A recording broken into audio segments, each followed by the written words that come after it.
ਅਕਾਲ ਦੋਸਤੋ, ਜਿਵੇਂ ਕਿ ਤੁਸੀਂ ਜਾਣਦੇ ਹੋ ਕਿ ਅਸੀਂ ਦੇਖ ਰਹੇ ਹੋ ਤੁਸੀਂ ਚੈਨਲ ਪੁਲਿਸ ਦਰਪਣ। ਸਾਰਿਆਂ ਨੂੰ ਪਤਾ ਹੈ ਕਿ ਜਿਵੇਂ ਅੱਜ ਪੂਰੀ ਵਰਲਡ ਇੱਕ ਜੰਗ ਲੜ ਰਿਹਾ ਹੈ ਜਿਹੜੀ ਕਿ ਕਰੋਨਾ ਕੋਵਿਡ-19 ਦੇ ਖਿਲਾਫ ਹੈ। ਉੱਥੇ ਜਿੱਥੇ ਪੰਜਾਬ ਦੀ ਸਰਕਾਰ ਬਹੁਤ ਉਪਰਾਲੇ ਕਰ ਰਹੀ ਹੈ ਆਪਣੇ ਨਾਗਰਿਕਾਂ ਨੂੰ ਬਚਾਉਣ ਵਾਸਤੇ, ਅਸੀਂ ਅੱਜ ਸਾਡੀ ਟੀਮ ਪਹੁੰਚੀ ਹੈ ਅਲੀਪੁਰ, ਜੋ ਕਿ ਜਲੰਧਰ ਸ਼ਹਿਰ ਦਾ ਹਲਕਾ ਹੈ।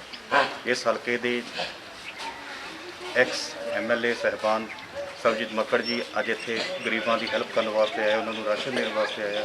ਆਓ ਅੱਜ ਆਪਾਂ ਉਹਨਾਂ ਦੇ ਨਾਲ ਗੱਲਬਾਤ ਕਰਦੇ ਹਾਂ। ਸਤਿ ਸ਼੍ਰੀ ਅਕਾਲ ਮੱਕੜ ਸਾਹਿਬ। ਜਿਵੇਂ ਕਿ ਤੁਹਾਨੂੰ ਪਤਾ ਹੈ ਅੱਜ ਕੱਲ੍ਹ ਕਰੋਨਾ ਬਹੁਤ ਇੱਕ ਮਹਾਮਾਰੀ ਚੱਲ ਰਿਹਾ ਹੈ, ਇਸ ਦੇ ਵਿੱਚ ਬਹੁਤ ਸਾਰੇ ਲੋਕਾਂ ਨੂੰ ਬੜੀ ਦਿੱਕਤ ਆ ਰਹੀ ਹੈ ਔਰ ਬੜੀ ਸ਼ਲਾਘਾਯੋਗ ਕਦਮ ਤੁਸੀਂ ਚੁੱਕ ਰਹੇ ਹੋ, ਗਰੀਬ ਬੰਦੇ ਦੀ ਹੈਲਪ ਕਰਕੇ ਉਹਨਾਂ ਨੂੰ ਰਾਸ਼ਨ ਪਹੁੰਚਾ ਰਹੇ ਹੋ। ਕੀ ਕਹਿਣਾ ਚਾਹੋਗੇ ਤੁਸੀਂ ਇਸ ਬਾਰੇ? ਕੁਛ ਨਹੀਂ ਕਹਿਣਾ ਚਾਹਾਂਗਾ ਜੀ, ਬੜਾ ਔਖਾ ਦੌਰ ਹੈ ਸਾਰੇ ਵਰਲਡ 'ਤੇ। ਹਰ ਭਰਾ ਭਾਈ ਨੂੰ ਇੱਕ ਦੂਜੇ ਦੀ ਮਦਦ ਕਰਨੀ ਚਾਹੀਦੀ ਹੈ। ਸ਼੍ਰੋਮਣੀ ਅਕਾਲੀ ਦਲ ਵੱਲੋਂ ਆਦੇਸ਼ ਸਰਦਾਰ ਸੁਖਬੀਰ ਸਿੰਘ ਬਾਦਲ ਜੀ ਦਾ ਅਤੇ ਸਾਡੀ ਆਪਣੀ ਸ਼ਰਧਾ ਕਿ ਅਸੀਂ ਹਰ ਥਾਂ ਦੇ ਉੱਤੇ ਜਿੱਥੇ ਗਰੀਬ ਆਦਮੀ ਰਾਸ਼ਨ ਨਹੀਂ ਲੈ ਸਕਦਾ ਜਾਂ ਜਿੱਥੇ ਸਰਕਾਰੀ ਨਹੀਂ ਮਿਲਦਾ, ਕਿਉਂਕਿ ਸਰਕਾਰ ਫੇਲ ਹੋ ਗਈ ਹੈ ਇਹ ਰਾਸ਼ਨ ਵੰਡਣ 'ਚ। ਰਾਤੀ ਪਾਸਵਾਨ ਸਾਹਿਬ ਬੋਲ ਰਹੇ ਸੀਗੇ ਕਿ ਅਸੀਂ ਵੇਖੋ ਕਿੰਨਾ ਵੱਡਾ ਰਾਸ਼ਨ ਭੇਜਿਆ ਅਤੇ ਇਹਨਾਂ ਨੇ ਜੇ 1% ਵੰਡਿਆ। ਗਰੀਬਾਂ ਦੇ ਘਰ ਦੇ ਵਿੱਚ ਥੋੜ੍ਹਾ ਹੀ ਹੈ। ਪ੍ਰਵਾਸੀ ਮਜ਼ਦੂਰ ਵਾਪਸ ਜਾ ਰਿਹਾ, ਜਿਹੜਾ ਸਾਡੀ ਜਿੰਦ ਜਾਨ ਬਣ ਚੁੱਕਾ ਹੈ, ਕਿਉਂਕਿ ਸਾਡਾ ਕੰਮਕਾਰ ਸਾਰਾ ਪ੍ਰਵਾਸੀ ਮਜ਼ਦੂਰ ਸੰਭਾਲਦਾ ਅਤੇ ਇੱਥੋਂ ਦਾ ਗਰੀਬ ਸੰਭਾਲਦਾ। ਜਦੋਂ ਉਹਨਾਂ ਦੇ ਘਰਾਂ 'ਚ ਰਾਸ਼ਨ ਨਹੀਂ ਹੁੰਦਾ, ਸਾਨੂੰ ਵਾਰ-ਵਾਰ ਸਾਡੇ ਇਲਾਕੇ ਦੇ ਲੀਡਰ ਕਹਿੰਦੇ ਨੇ, ਜਿਵੇਂ ਹੁਣ ਮਿੱਠਾਪੁਰ ਤੋਂ ਵਰਿੰਦਰ ਜੀ ਖੜ੍ਹੇ ਨੇ, ਜੋਸ਼ੀ ਸਾਹਿਬ ਜਿਹੜੇ ਅਕਾਲੀ ਦਲ ਵੱਲੋਂ ਇਸ ਪਿੰਡ ਦੀ ਅਲੀਪੁਰ ਦੀ ਸੇਵਾ ਕਰਦੇ। ਅੱਜ ਅਸੀਂ ਅਲੀਪੁਰ ਦੀ ਪਿੰਡ ਦੀ ਵਾਰੀ ਹੈ, ਉੱਥੇ ਅਸੀਂ ਕੁਛ ਕਿੱਟਾਂ ਵੰਡਣ ਆਏ ਹਾਂ। ਕਿਸੇ ਪਿੰਡ 'ਚ ਅਸੀਂ 100 ਕਿੱਟ ਵੰਡਦੇ ਹਾਂ, ਕਿਸੇ 'ਚ 50 ਵੰਡਦੇ ਹਾਂ। ਇਸ ਤਰੀਕੇ ਨਾਲ ਰਾਸ਼ਨ ਦਿੰਦੇ ਹਾਂ, ਜਿਹਦੇ 'ਚ ਛੋਲੇ, ਦਾਲ ਅਤੇ ਨਾਲ ਤੇਲ ਹੋ ਗਿਆ, ਸਾਬਣ ਹੋ ਗਿਆ, ਲੂਣ ਹੋ ਗਿਆ, ਜ਼ਰੂਰੀ ਘਰ ਦਾ ਸਾਰਾ ਸਮਾਨ ਤਕਰੀਬਨ ਉਹ ਅਸੀਂ ਵੰਡਦੇ ਹਾਂ। ਉਹ ਵੰਡਣ ਵਾਸਤੇ ਅਸੀਂ ਆਏ ਹਾਂ। ਮੇਰੇ ਨਾਲ ਸੋਨੂ ਜੀ ਜਿਹੜੇ ਬੜੇ ਵੱਡੇ ਇੱਥੇ ਕਲੋਨਾਈਜ਼ਰ ਨੇ, ਇਹ ਮੇਰੇ ਦੋਸਤ ਨੇ, ਇਹ ਸਾਰੇ ਹਮਸਾਏ ਨੇ। ਅਸੀਂ ਸਾਰਿਆਂ ਨੇ ਮਨ ਬਣਾਇਆ ਕਿ ਜਿੰਨੀ ਸੇਵਾ ਹੋ ਸਕੇ ਉਹ ਕਰਨੀ ਹੈ। ਭਾਵੇਂ ਸਾਨੂੰ ਵੀ ਪ੍ਰੇਰਨਾ ਹੈ ਕਿ ਤੁਸੀਂ ਵੀ ਬਾਹਰ ਨਾ ਜਾਓ, ਤੁਸੀਂ ਵੀ ਪਬਲਿਕ 'ਚ ਨਾ ਖਲੋਵੋ, ਪਰ ਅਸੀਂ 3 ਮੀਟਰ ਦਾ 2 ਮੀਟਰ ਦਾ ਡਿਸਟੈਂਸ ਬਣਾ ਕੇ ਲੰਗਰ ਵੀ ਲੈ ਜਾਂਦੇ ਹਾਂ, ਸੈਨੀਟਾਈਜ਼ਰ ਵੀ ਕਰ ਰਹੇ ਹਾਂ, ਸਾਡਾ ਟੈਂਕ ਘੁੰਮ ਰਿਹਾ। ਮੱਕੜ ਸਾਹਿਬ, ਬਹੁਤ ਵਧੀਆ ਗੱਲ ਕੀਤੀ ਹੈ ਤੁਸੀਂ ਕਿ ਜਿਵੇਂ ਤੁਸੀਂ ਸੈਨੀਟਾਈਜ਼ਰ ਦੀ ਗੱਲ ਕੀਤੀ ਹੈ। ਮੈਂ ਕੁਝ ਦਿਨ ਪਹਿਲੇ ਇੱਥੇ ਆਇਆ ਸੀ ਔਰ ਇੱਥੇ ਮੈਂ ਦੇਖਿਆ ਕਿ ਤੁਸੀਂ ਪੂਰੇ ਨਗਰ ਨੂੰ ਸੈਨੀਟਾਈਜ਼ ਕਰਵਾਉਣ ਵਾਸਤੇ ਕੁਝ ਟੈਂਕਰ ਬਣਵਾਏ ਸੀ। ਹਾਂਜੀ। ਥੋੜ੍ਹੀ ਜਿਹੀ ਉਸ ਚੀਜ਼ ਦੀ ਇਨਫੋਰਮੇਸ਼ਨ ਦਿਓ ਕਿ ਤੁਸੀਂ ਕਿੰਨੇ ਟੈਂਕਰ ਬਣਵਾ ਕੇ ਔਰ ਕਿਹੜੇ ਏਰੀਆ ਨੂੰ ਸੈਨੀਟਾਈਜ਼ ਕਰਵਾਇਆ? ਦੇਖੋ ਜੀ, 2 ਟੈਂਕਰ ਅਸੀਂ ਬਣਵਾਏ ਨੇ, ਜਿਹਦੇ ਵਿੱਚ ਅਲੱਗ-ਅਲੱਗ ਏਰੀਏ ਦੇ ਵਿੱਚ ਜਿੱਦਾਂ ਵੱਡਾ ਏਰੀਆ ਹੁੰਦਾ, ਜਿਵੇਂ ਹੁਣ ਜਲੰਧਰ ਛਾਉਣੀ 'ਚ 4 ਦਿਨ ਰਿਹਾ, ਗੁਰੂ ਤੇਗ ਬਹਾਦਰ ਨਗਰ ਹੁਣ ਲਗਾਤਾਰ 3 ਦਿਨ ਰਿਹਾ। ਇਸੇ ਤਰ੍ਹਾਂ ਨਾਲ ਵੰਡ ਕੇ ਜਿਵੇਂ ਜਿਵੇਂ ਵਾਰੀ ਆ ਜਾਂਦੀ, ਸਾਡਾ ਲੀਡਰ ਹੀ ਰਹਿ ਜਾਂਦਾ। ਉਧਰ ਵਰਿੰਦਰ ਜੀ ਨੇ ਆਪਣੇ ਮਿੱਠੇਪੁਰ 'ਚ ਕਰਾਇਆ, ਹੁਣ ਫਿਰ ਇਹਨਾਂ ਦਾ ਕੱਲ੍ਹ ਟੈਲੀਫੋਨ ਸੀ ਕਿ 2 ਦਿਨ 3 ਦਿਨ ਲਈ ਮੈਨੂੰ ਦਿਓ। ਅਸੀਂ ਕੈਮੀਕਲ ਪਾ ਕੇ ਉਹਦੀ ਵਧੀਆ ਤਰੀਕੇ ਨਾਲ ਸੈਨੀਟਾਈਜ਼ਰ ਕਰਦੇ ਹਾਂ। ਅਤੇ ਮੈਂ ਬੇਨਤੀ ਕਰਦਾ ਕਿ ਸਾਰੇ ਜਣੇ ਰਲ ਮਿਲ ਕੇ ਮਦਦ ਕਰੀਏ। ਇਹ ਰਾਸ਼ਨ ਜਿੰਨਾ ਵੀ ਦੇ ਕੇ ਜਾ ਰਹੇ ਹਾਂ, ਸੱਚੇ ਪਾਤਸ਼ਾਹ ਦੀ ਕਿਰਪਾ ਹੈ। ਇਹ ਸਾਰੇ ਦੋਸਤਾਂ ਦੀ ਡਿਊਟੀ ਲਾਈਏ ਮੈਂ ਕਿ ਤਕੜੇ ਹੋ ਕੇ ਤੁਸੀਂ ਸਾਰੇ ਜਿਹੜੇ ਸੇਵਾ ਕਰੋ। ਅਤੇ ਅੱਜ ਦੀ ਸੇਵਾ ਦੇ ਵਿੱਚ ਸੋਨੂ ਜੀ ਦਾ ਬੜਾ ਵੱਡਾ ਹਿੱਸਾ ਹੈ। ਰੋਜ਼ ਲਗਾਤਾਰ ਸੇਵਾ ਚੱਲ ਰਹੀ ਹੈ, ਕਿਉਂਕਿ ਸਾਰੇ ਜਣੇ ਯੋਗਦਾਨ ਪਾਉਣ 'ਤੇ ਤਾਂ ਪੂਰਾ ਹੁੰਦਾ। ਅੱਛਾ ਮੱਕੜ ਸਾਹਿਬ, ਇਸ ਦੇ ਨਾਲ ਇੱਕ ਹੋਰ ਗੱਲ ਸਾਹਮਣੇ ਆਉਂਦੀ ਹੈ, ਜਿੱਥੇ ਸੈਂਟਰ ਗੌਰਮੈਂਟ ਬਹੁਤ ਵੱਡਾ ਦਾਅਵਾ ਕਰਦੀ ਹੈ ਕਿ ਅਸੀਂ ਪੰਜਾਬ ਸਰਕਾਰ ਨੂੰ ਗਰੀਬਾਂ ਵਾਸਤੇ ਰਾਸ਼ਨ ਦੇ ਰਹੇ ਹਾਂ, ਪਲੱਸ ਹੋਰ ਵੀ ਬਹੁਤ ਸਾਰਾ ਪੈਸੇ ਦੀ ਵੱਲੋਂ ਉਹ ਕਹਿ ਰਹੇ ਕਿ ਅਸੀਂ ਪੰਜਾਬ ਨੂੰ ਬਹੁਤ ਵੱਡਾ ਫੰਡ ਦਿੱਤਾ ਹੈ। ਤੁਸੀਂ ਕੀ ਕਹਿਣਾ ਚਾਹੋਗੇ? ਅੱਜ ਤੱਕ ਜਿਵੇਂ ਕਿ ਮੈਂ ਇਸ ਏਰੀਏ ਦੇ ਵਿੱਚ ਆਇਆ ਔਰ ਮੈਂ ਲੋਕਾਂ ਦੇ ਨਾਲ ਗੱਲਬਾਤ ਕੀਤੀ ਆ, ਉਹ ਕਹਿ ਰਹੇ ਆ ਕਿ ਜਿਵੇਂ ਸੈਂਟਰ ਗੌਰਮੈਂਟ ਜਾਂ ਪੰਜਾਬ ਗੌਰਮੈਂਟ ਦੇ ਕਹਿਣ ਮੁਤਾਬਕ 15 ਕਿਲੋ ਕਣਕ ਜਾਂ ਘਰ ਦੇ ਖਾਣ ਵਾਸਤੇ ਕੁਛ ਦਾਲਾਂ ਉਹਨਾਂ ਨੇ ਸਪਲਾਈ ਕੀਤੀਆਂ, ਬਟ ਅਜੇ ਤੱਕ ਲੋਕਾਂ ਦਾ ਇਹ ਕਹਿਣਾ ਹੈ ਕਿ ਇਸ ਏਰੀਏ ਦੇ ਵਿੱਚ ਸਾਨੂੰ ਕੁਛ ਨਹੀਂ ਮਿਲਿਆ। ਤੁਸੀਂ ਇਸ 'ਤੇ ਟਿੱਪਣੀ ਕਰਨਾ ਚਾਹੋਗੇ? ਕਿਆ ਸਰਕਾਰ ਨਾਕਾਮ ਹੈ ਆਪਣੇ ਵਾਅਦਿਆਂ ਨੂੰ ਪੂਰਾ ਕਰਨ ਵਿੱਚ? ਨੈਸ਼ਨਲ TV 'ਤੇ ਰਾਤੀ ਸਾਰੇ ਦਿਖਾਇਆ ਗਿਆ, ਪਾਸਵਾਨ ਨੇ ਕਿਹਾ ਕਿ ਅਸੀਂ 100% ਰਾਸ਼ਨ ਦੇ ਦਿੱਤਾ, ਇਹਨਾਂ ਨੇ 1% ਵੰਡਿਆ। 99% ਅਜੇ ਰਾਸ਼ਨ ਵੰਡਣ ਵਾਲਾ ਹੈ। ਅਤੇ ਮੇਰਾ ਖਿਆਲ ਆ ਆਪਣੀ ਫੋਟੋ ਛਪਾਉਣ ਦੀ ਖਾਤਰ ਇਹਨਾਂ ਨੇ ਰਾਸ਼ਨ ਨਹੀਂ ਵੰਡਿਆ। ਲੇਟ ਕਰ ਦਿੱਤਾ, ਸੰਗਤ ਨੂੰ ਭੁੱਖੇ ਮਾਰ ਦਿੱਤਾ। ਸੰਗਤ ਜੇ ਆਪਣੇ ਘਰਾਂ ਨੂੰ ਜਾਰੀ ਹੋਈ ਹੈ ਤੇ ਉਹਨਾਂ ਦਾ ਨੁਕਸਾਨ ਹੋਇਆ। ਤੇ ਇਹ ਸਾਰਾ ਰਾਸ਼ਨ ਜਿਹੜਾ ਹੈ ਇਹ ਤਾਂ ਹੀ ਵੰਡਣ ਦੀ ਲੋੜ ਪਈ ਹੈ ਜੇ ਸਰਕਾਰੀ ਰਾਸ਼ਨ ਆ ਜਾਵੇ ਤੇ ਸ਼ਾਇਦ ਲੋੜ ਨਾ ਪਵੇ ਜਿੰਨਾ ਮੋਦੀ ਸਾਹਿਬ ਨੇ ਦਿੱਤਾ। ਕਿਉਂਕਿ ਸਰਦਾਰ ਸੁਖਬੀਰ ਸਿੰਘ ਬਾਦਲ ਨੇ, ਬੀਬਾ ਹਰਸਿਮਰਤ ਕੌਰ ਬਾਦਲ ਨੇ 20 ਦਿਨ ਤੋਂ ਇਹ ਖੱਪ ਪਾਣੀ ਸ਼ੁਰੂ ਕਰ ਦਿੱਤੀ ਸੀ ਕਿ ਵੇਖੋ ਬਈ ਰਾਸ਼ਨ ਆ ਗਿਆ, ਇਹਨੂੰ ਵੰਡੋ।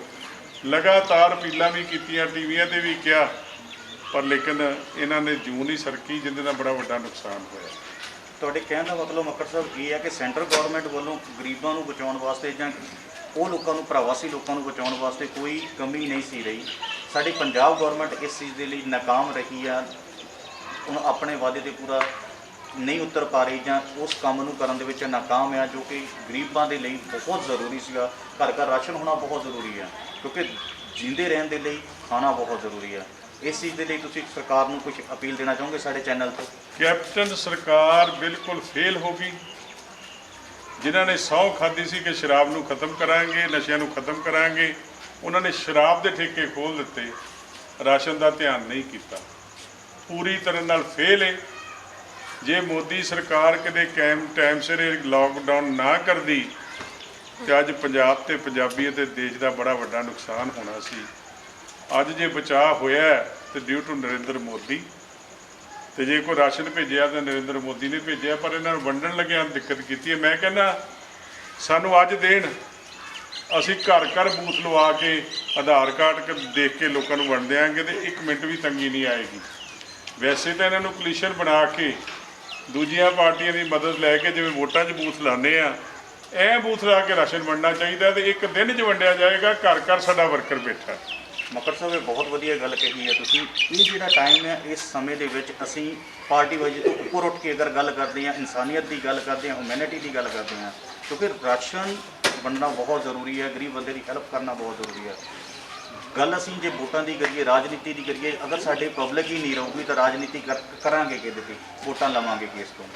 ਵੋਟਾਂ ਨਾਲੋਂ ਜ਼ਿਆਦਾ ਜ਼ਰੂਰੀ ਇਸ ਵੇਲੇ ਪਬਲਿਕ ਦੀ ਸੇਫਟੀ ਹੈ। ਤੁਸੀਂ ਕੁਝ ਕਹਿਣਾ ਚਾਹੋਗੇ ਇਸ ਟੌਪਿਕ 'ਤੇ?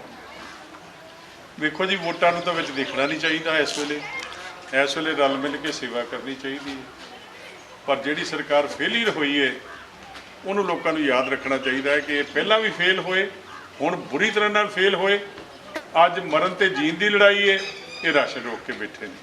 ਇਹ ਫੋਟੋ ਲਵਾਉਂਦੇ ਪਏ ਨੇ, ਫੋਟੋ ਲਾਉਂਦਿਆਂ ਲੋਕਾਂ ਨੂੰ ਲੇਟ ਕਰਨ ਦੇ ਨੇ। ਸਾਡਾ ਭੇਜਿਆ ਹੋਇਆ ਰਾਸ਼ਨ ਸੈਂਟਰ ਤੋਂ, ਕਿਉਂਕਿ ਸਾਡੀ ਕੋਲੀਸ਼ਨ ਸਰਕਾਰ ਹੈ ਅਕਾਲੀ ਦਲ ਦੀ ਤੇ ਭਾਰਤੀ ਜਨਤਾ ਪਾਰਟੀ ਦੀ, ਇਹਨਾਂ ਨੇ ਕੋਈ ਵੀ ਧਿਆਨ ਨਹੀਂ ਕੀਤਾ। ਮੈਂ ਬੇਨਤੀ ਕਰਦਾ ਕਿ ਰਾਸ਼ਨ ਇੱਕਦਮ ਵੰਡਿਆ ਜਾਏ, ਨਹੀਂ ਤੇ ਲੋਕ ਘਰਾਂ 'ਚੋਂ ਬਾਹਰ ਨਿਕਲ ਕੇ ਬਹੁਤ ਜ਼ਿਆਦਾ ਆਵਾਜ਼ਾਰ ਨੇ, ਬੜੇ ਆਵਾਜ਼ਾਰ ਹੋ ਕੇ ਰਾਸ਼ਨ ਲਿਆਉਂਦੇ ਨੇ। ਲੋਕਾਂ ਦੇ ਕੰਮ ਕਈ ਦੇਰ ਤੋਂ ਬੰਦ ਪਏ ਨੇ, 1.5 ਮਹੀਨਾ ਹੋ ਗਿਆ, ਪਰ ਲੇਕਿਨ ਇਹ ਸਰਕਾਰ ਨੂੰ ਦੇ ਕੰਨ ਤੇ ਜੂੰ ਨਹੀਂ ਸਰਕੀ। ਇਹਨਾਂ ਨੂੰ ਦਰਦ ਨਹੀਂ ਆਇਆ। ਇਹਨਾਂ ਨੂੰ ਦਰਦ ਲੈਣਾ ਚਾਹੀਦਾ, ਰੱਬ ਤੋਂ ਡਰਨਾ ਚਾਹੀਦਾ। ਤੇ ਮੈਂ ਇੱਕ ਵਾਰੀ ਫੇਰ ਰਿਪੀਟ ਕਰਦਾ, ਜੇ ਨਹੀਂ ਵੰਡ ਸਕਦੇ ਤੇ ਇਹ ਸਾਨੂੰ ਬੂਥ ਵਾਈਜ਼ ਦੇਣ, ਅਸੀਂ ਬੂਥ ਵਾਈਜ਼ ਇਹਨਾਂ ਦੇ ਬੰਦੇ ਨਾਲ ਬਹਾ ਕੇ ਸਾਰਾ ਸਮਾਨ, ਜਿਵੇਂ 3 ਦਿਨਾਂ 'ਚ ਵੋਟਾਂ ਹੋ ਜਾਂਦੀਆਂ, ਸਾਰਾ ਕੁਝ ਵੰਡ ਦਿਆ ਤੇ ਲੋਕਾਂ ਨੂੰ ਕੋਈ ਦਿੱਕਤ ਨਹੀਂ ਆਏਗੀ। ਇਹ ਤਰੀਕਾ ਇਹਨਾਂ ਨੂੰ ਅਪਣਾਉਣਾ ਪਵੇਗਾ। ਤੇ ਜਿਹੜੇ ਮੁਲਾਜ਼ਮ ਸਰਕਾਰੀ ਗਲਤ ਕੰਮ ਕਰ ਰਹੇ ਨੇ, ਇੱਕ ਤਰਫਾ ਰਾਸ਼ਨ ਦੇ ਰਹੇ ਨੇ ਜਾਂ ਗਰੀਬਾਂ ਕਈਆਂ ਨੂੰ ਨਹੀਂ ਦੇ ਰਹੇ, ਉਹਨਾਂ ਦੀ ਲਿਸਟ ਬਣਨੀ ਚਾਹੀਦੀ ਹੈ ਕਿ ਕਿਹਨਾਂ ਨੇ ਗਲਤ ਕੰਮ ਕੀਤਾ। ਭਾਵੇਂ ਉਹ ਕਿਸੇ ਕਾਂਗਰਸੀ ਵਰਕਰ ਦੇ ਕਹਿਣ 'ਤੇ ਕਰਨ, ਤੇ ਭਾਵੇਂ ਕਿਸੇ MLA ਦੇ ਕਹਿਣ 'ਤੇ ਕਰਨ। ਉਹਨਾਂ ਨੂੰ ਸਜ਼ਾ ਹੋਣੀ ਚਾਹੀਦੀ ਹੈ ਕਿ ਤੁਸੀਂ ਇਸ ਵੇਲੇ ਲੋਕਾਂ ਨਾਲ ਵਿਤਕਰਾ ਕੀਤਾ।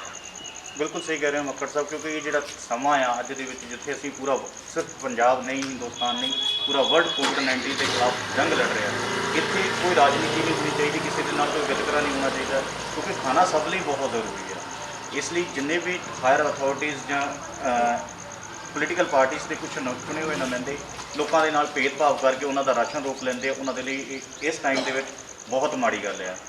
ਇਸ ਦੇ ਬਾਰੇ ਕੋਈ ਹੋਰ ਟਿੱਪਣੀ ਕਰਨਾ ਚਾਹੋਗੇ? ਨਹੀਂ, ਕੋਈ ਟਿੱਪਣੀ ਨਹੀਂ। ਅੱਜ ਕੋਈ ਸਿਆਸਤ ਨਹੀਂ, ਅੱਜ ਤਾਂ ਸਿਰਫ ਲੋਕ ਸੇਵਾ, ਮਨੁੱਖਤਾ ਦੀ ਸੇਵਾ।